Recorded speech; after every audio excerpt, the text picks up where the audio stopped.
Hi, my name is Elizabeth Corrado and I am doing my project on alcohol consumption and abuse. So, why does alcoholism exist? There's no clear, definite answer as to why alcoholism exists, but there are a few influencing factors that can lead to alcoholism.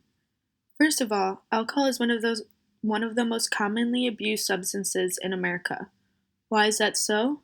Well, alcohol, unlike any other drug, is legal and socially acceptable.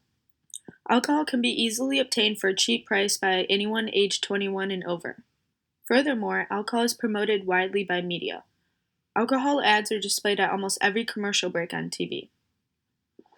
Some factors of an alcoholic are a man or woman of any age. Men are usually more likely to be alcoholics, but it is not gender restricted. A person with a past of physical or sexual abuse is at a greater risk of being an alcoholic because they use substances to drown their pain. And lastly, those with low socioeconomic statuses or severely depressed people are also at a greater risk of being an alcoholic.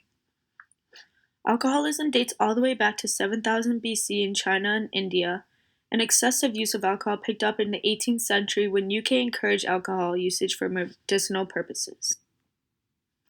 What are some risks of alcoholism for the community? There are many risks alcoholics impose on the community, but I would say the biggest one is drinking and driving. 40% of all motor vehicle accidents in the U.S. involve alcohol, and DUIs are at an all-time high. Alcoholics also do not contribute positivity to the community. Instead, they usually cause problems and are incarcerated for their dumb actions. How did alcoholism happen? Well, there is no known cause to this answer, but alcoholism is influenced by two factors: genes and the environment.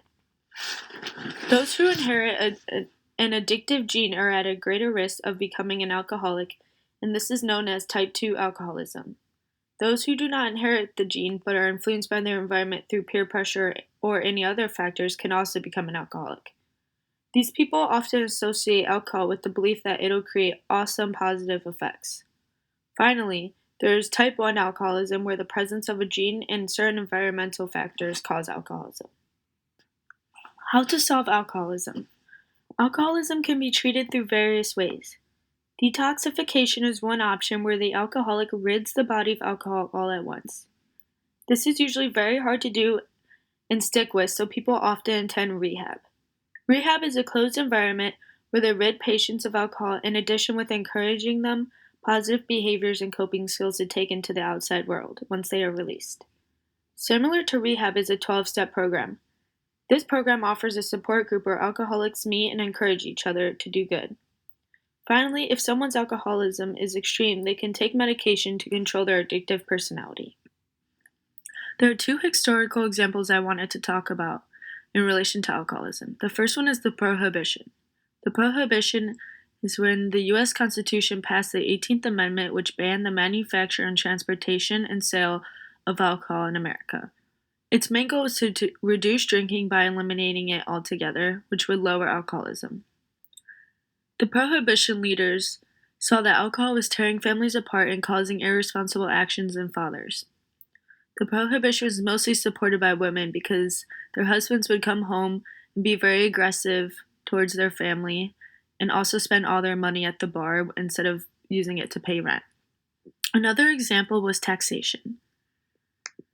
Taxation was used as a regulation after the Prohibition was done. They figured that higher taxes on alcoholic products would reduce the consumption of alcohol overall.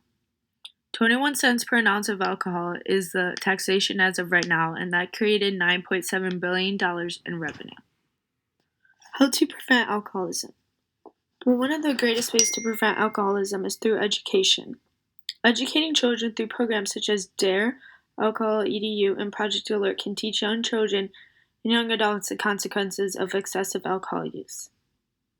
Along with that, more research on genetic influence can for sure help people understand on the molecular level what single gene causes alcoholism or if multiple genes cause it and how it runs in families.